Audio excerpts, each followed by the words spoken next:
Hello, everybody, and welcome to the Tuesday edition of Video Clips, which is brought to you by Wellness Forum Health, the Wellness Forum Institute, and Make Americans Free Again.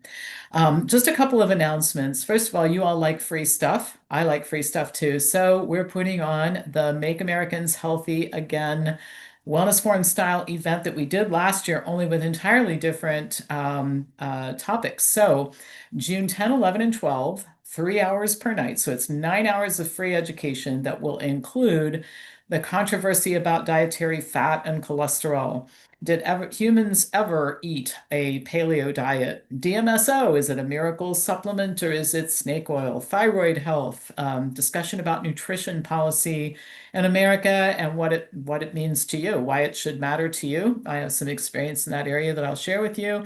And then lots more topics and plenty of time for questions and answers as well. So all you have to do to register, it costs nothing, is just email Pam Popper at wellnessforum.com and I'll register you for the event. Our food bars, the fruit and nut crunch bars, are ready to ship. We can't make them fast enough, so be patient. And if you order more stuff when you call, your shipping may be free. So keep that in mind when you place your order. But these are fruit and nut crunch bars. They come in a box of 12 for $36, and they are delicious and very filling as well. That was one of my criteria. They had to be delicious and they had to be filling. So keep that in mind. And also this idea of attracting members and giving them credit to spend on other programs is working out great. I'm just going to keep doing it. So if you're not a member or you are a member and you're going to upgrade or you went away for a while and you're coming back, we will give you a certificate equal to or a credit on your account equal to the membership dues you pay, which you can use for things like the Winner's Circle or the autoimmune disease boot camp that's coming up or the research boot camp I scheduled by popular demand because you guys are asking for it, and dozens of other options as well. So let's get into the news. I want to start with responses to last week's newsletter article about the myth of food addiction. And the reason I want to talk about it here is because I got so many responses, and I'm happy to respond to anybody who emails. I think you guys who correspond with me know that. But I figure if I get 100 emails, there's 1,000 of you who want to know, so I thought I would talk about it here. So food addiction does not exist. Humans, by the way, are hardwired to experience a dopamine rush in response to both eating and sex. Eating is required for humans to survive, and sex is required for the species to survive. So pathologizing the pleasure that comes from eating is ludicrous, right? It's just one more crazy program and a long line of crazy programs that takes a person with a 10-pound weight problem and eventually converts that person to a serial dieter who may have a 200-pound weight problem. So anyway, if you're ready to get out of what I call the crazy diet mill and change your weight, you have to change your mind about a lot of things, and you have to be open to changing a lot of things about your life. Everything is connected to everything, and you can't fix one little corner of your life without examining all of the things that brought you to the place that you are. And that's what I teach in the Winner's Circle class series. And I'm going to start another class series in June. So if you're interested in that, let me know. But people take this class for a variety of reasons. I would say a good percentage are weight, persistent weight or health problems, or just I've tried 50 times to change my habits and I can't do it. But also feeling stuck, unfulfilled goals and desires, etc. It's all the same issue. It's something that you want that isn't happening, and how to get there is what I can help you do.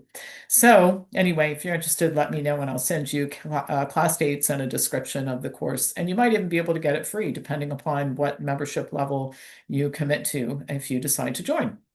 All right, so next thing I want to talk about low back pain. Common condition, recurs about 70% of the time. Once a person has an episode of low back pain, they're highly likely to have more of them, a whole lot more of them, actually.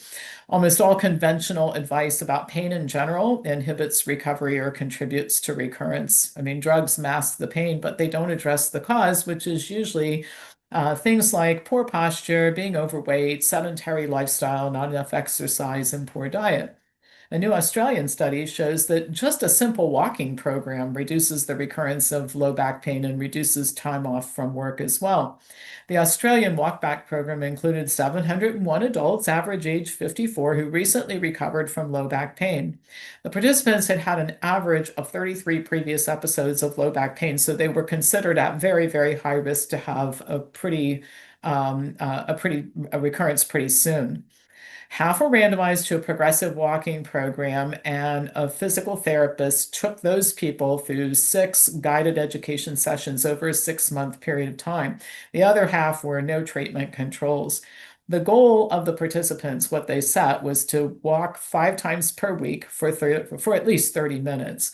The PTs helped the intervention participants to have a better understanding of pain, to reduce the fear associated with movement. I've seen this myself, people who've had an injury or afraid to move, and being sedentary is almost certain to make them worse. And then to give people the confidence to manage their pain should it recur. Diaries kept by participants showed that by week 12, they were only walking 4 rather than 5 times per week.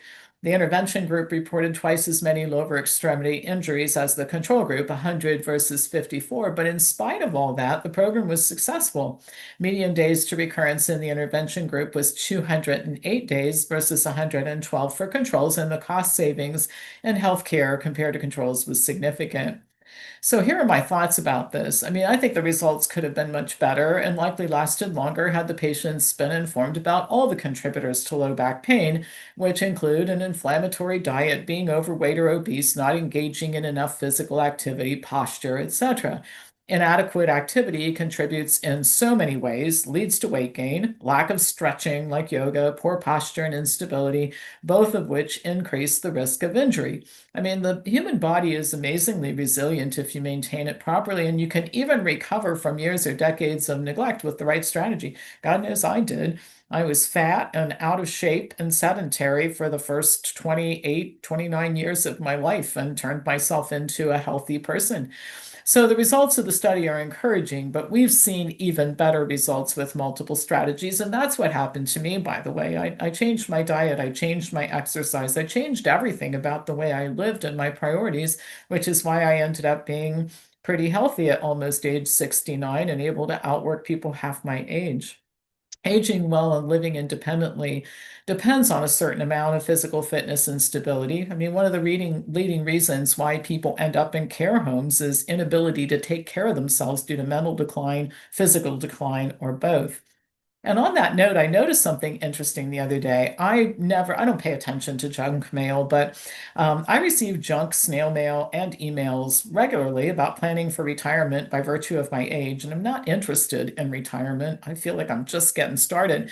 But none of these promotional pieces features how to retire with good health. They're all about retiring with money or securing your space in an assisted living or nursing home for the future, which just sounds terrible to me. But and the other thing is retiring with money is a great thing. But there are a lot of very wealthy disabled people who don't get to enjoy life very much because they haven't taken care of their bodies. So that's not for me. I think it's sad. It's not for me. Hopefully it's not for you as well. I mean, join Wellness Forum, get your health in order. If you're a member and you still haven't gotten there, join the winner's circle and let's figure out what's going on in your head that keeps you from getting to the health state that you'd like to be in. And then one last thing I want to talk about. An enormous body of evidence supports plant-based eating as a means for preventing cancer and every other disease too.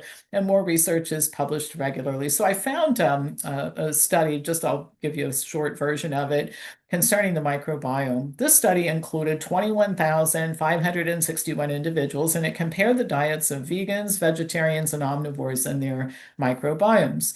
The omnivore microbiome contains several bacterial species linked to red meat, which have been found in patients who have things like inflammatory bowel disease, colorectal cancer, and cardiometabolic conditions like insulin resistance, glucose intolerance, high cholesterol, and hypertension. Vegan and vegetarian microbiomes, on the other hand, contain species linked to lower inflammation levels and to better cardiometabolic markers and health. Your microbiome definitely would like for you to eat more plants and will reward you with stronger immune function and a reduced risk of many diseases, including cancer. One last thing, we have some great workshops for members. You can be all members, basic through annual, can participate in these workshops, but you have to be a member. The first one is Ask the Doctors. That's Thursday, June 5th at 1 p.m. Dr. Tracy Updike, a retired family practice doctor, and a retired pathologist, Dr. Marcia Shabak, are going to talk a little bit, answer questions, and I think you're going to find their perspective super, super interesting. In July, we're featuring our new associate, Diana Duganitz, who graduated from our training program. She's an incredible woman. She's starting a food over medicine club. She is a breathing instructor, a heart math instructor, and has a background in occupational therapy.